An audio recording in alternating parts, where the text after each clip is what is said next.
AITA for telling my sister that just because she recently became a foster parent does not mean she's a super mum. Buckle up ladies and gents. I'm probably or at least I feel like a dumb cunt currently. So, I'm 26F and I have an 7-year daughter. My sister, my twin, has chosen to never have her own kids and to be a foster mom. She was approved for this going on a month and a half ago, and as of 3.5 weeks later, she was chosen to foster a 10-year-old sweetheart of a boy. She has only had him for around 2 weeks. I have always been supportive of this decision. Now my issue is that since she has had this boy in her care, she has become overbearing. Mommy mode kicked in full force, which is great, but she is now overstepping everyone else with their own children. For instance, she recently read a book that stated children ages 10 and under should have no more than 30 minutes of screen time a day, as it stunts mental growth. So now every time she is over she will flip off my TV, which I use for music, as my daughter doesn't really watch TV. Or she read somewhere that if you even so much as speak loudly,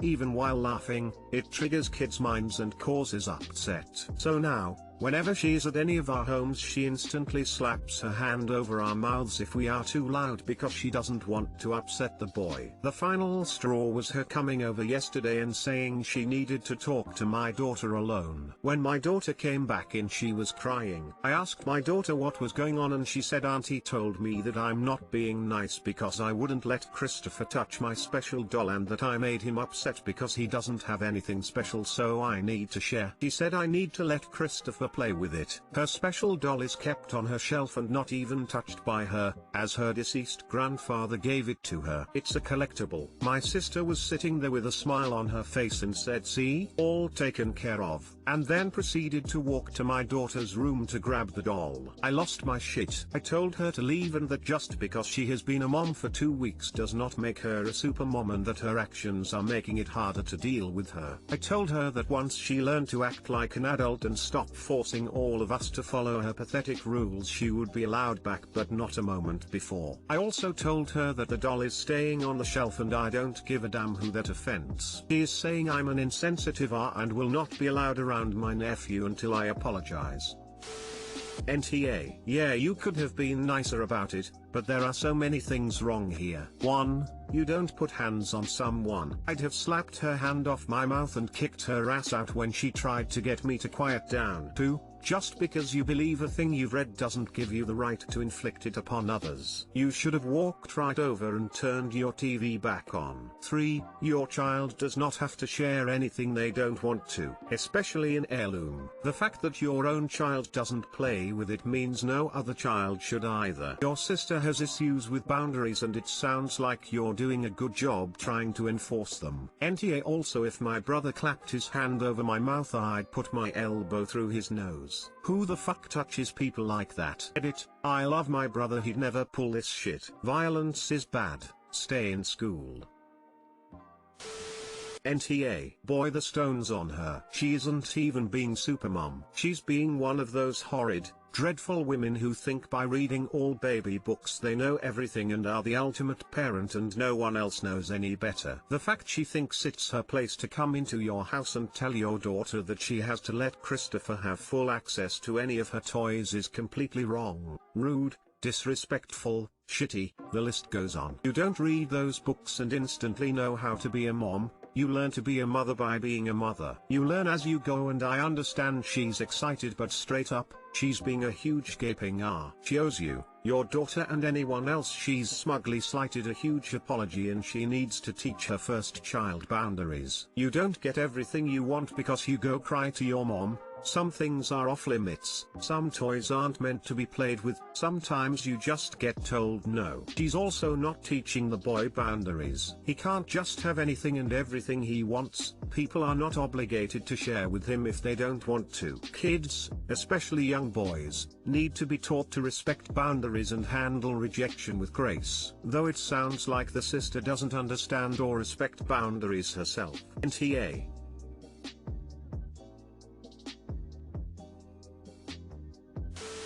NTA. BTWWTF is your sister reading? I think she is smoking the pages. NTA. She is going too far. You set the boundaries. Even if she is a foster parent, it doesn't allow her to do whatever she would like to in your house or anywhere else. AITA for interviewing job candidates in a foreign language if their resume claims non-native fluency in that language. I manage a team of software developers, and am in charge of all hiring for my team. I absolutely cannot tolerate candidates who bullshit about their skills, technical or otherwise. I, and all of my employees who interview candidates, really probe that a candidate knows everything they claim on their resume. For example, if you claim to be a C++ expert, you'd better demonstrate C++ proficiency during an interview. I also assess whether candidates are bullshitting in non-technical areas. For instance, if a candidate claims that they're fluent in a particular foreign language, I try to find someone on my team to interview them partially in that language to make sure the candidate is not lying. I don't mean that they conduct the whole interview in that language. They just have a brief conversation sufficient to judge proficiency level. My team is approximately 40 people and quite diverse, so chances are I can find at least one person who's fluent in any given, common, language. Obviously, I don't do this for native speakers. If someone is from China and claims Chinese fluency, I don't need to test this. Shockingly, I'd estimate approximately 25% of candidates who claim fluency in a non-native foreign language are lying about their proficiency level. This is an immediate disqualification. If a candidate is lying about not knowing a foreign language, then who knows what else they might lie about. I recently gave career/job search advice to someone who recently graduated college and is applying to their first job. I told them that the most important thing when applying to a job is honesty, and told them what I wrote above. They were horrified, and said that my style of interviews are abusive, epitomizing what's broken in the hiring process. I realize that my interview style is uncommon, but I wouldn't call it abusive or asshole-ish, to use this subs lingo. Edit, some responses to common questions. What if the candidate gets flustered switching languages? Given that the interviewers are themselves multilingual, they are all familiar with the difficulties and complications of switching between languages. If a candidate claims fluency but pauses, stutters, or has a heavy accent, we don't hold that against them. I'm not trying to split hairs here, I'm just trying to catch blatant bullshitting. Filter out people who, for example, claim fluency but can't even begin to hold a basic conversation, or claim moderate proficiency but couldn't even order at a restaurant or ask for directions on the street. If a candidate claims fluency in a language but it's not 100% on par with their English skills, that's totally fine. What if the candidate speaks a different dialect from the interviewer? Again, the interviewer would easily know this, and account for it. How would a native American English speaker judge the English proficiency of a Scot speaking with a thick accent? They'd probably say Scotty definitely speaks fluent English, but it's not an accent I can easily understand. If the dialect is completely mutually unintelligible, for example, English versus Jamaican English, then the interviewers will say this: they're not robots. What if candidates don't know technical vocabulary? I specifically tell interviewers to only do pleasantries in the foreign language after initial English introductions, and then switch back to English for the actual technical interview, unless the candidate really wants to continue in the foreign language, more than you might think do. What if a candidate is only fluent in reading/writing? This quickly gets clarified during the interview. Again, interviewers aren't robots.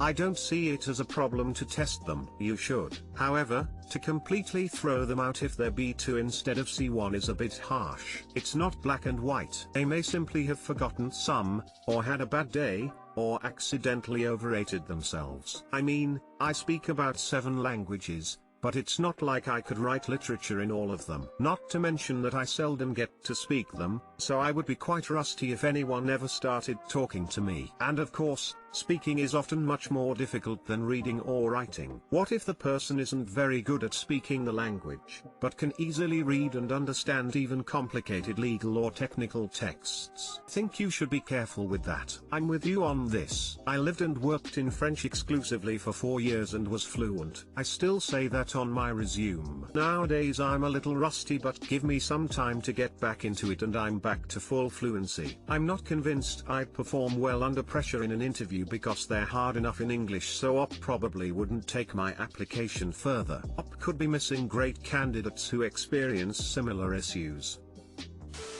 NTA at all. What on earth do they think is abusive or wrongful about it? They said that if knowing a foreign language isn't essential to the job, why test for it, and that it's a curveball that makes an already stressful interview process even more stressful. I agree with you. If you're truly fluent in a language, briefly speaking, it is not stressful. And if it is stressful, then you're not truly fluent, and thus a liar.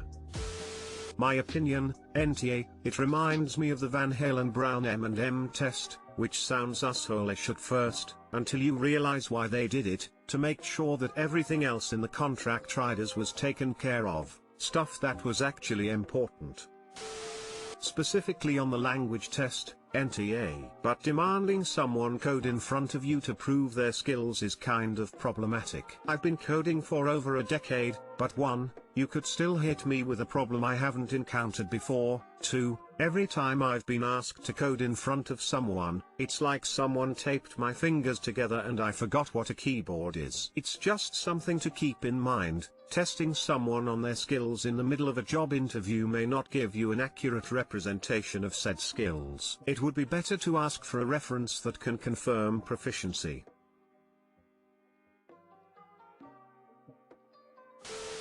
AITA for telling my dad's wife I owe her nothing. I see her as needy, clingy, overly emotional and annoying. She sees me as cold, mean and selfish. She married my dad when I was 9 and forced herself into things I didn't want her in, and honestly, things she didn't belong in given the circumstances. And by that I mean I had known her for 3 months because she and my dad had a long distance relationship and we hadn't spent that much time together prior. The things she tried to force herself into were the traditions I had with my mom. She pushed her way to be there for every single one of them. My friendships, she would tell me who I should and shouldn't be friends with and really pushed friendships on me when she hardly knew me. Then again, she heard more about me from my dad than I ever heard about her. She pushed herself into my grief. She always claimed I needed to talk and open up to her, not just to anyone, but to her. She would demand it, follow me around trying to get it, and then she invited herself along to my therapy, which then invalidated therapy for me because I refused to participate with such a new person there. She was very much into the idea that our relationship came before other relationships, and so she would make me spend time with her over my friends because I was resistant to her. My dad was pretty quiet during it all, and honestly I didn't blame him enough back in the day.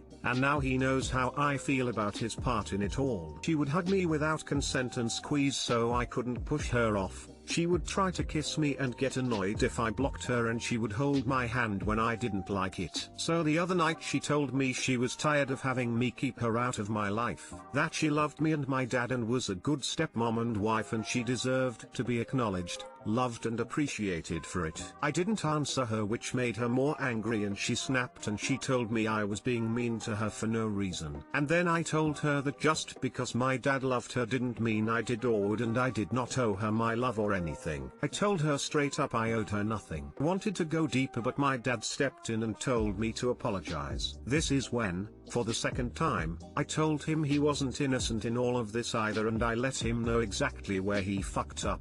We're not talking now. I wanted to say so much more, and if my dad hadn't stepped in, more home truths would have come from me. AITA, I'm 17F, turning 18 in less than 2 weeks. She sees everything different. So does my dad.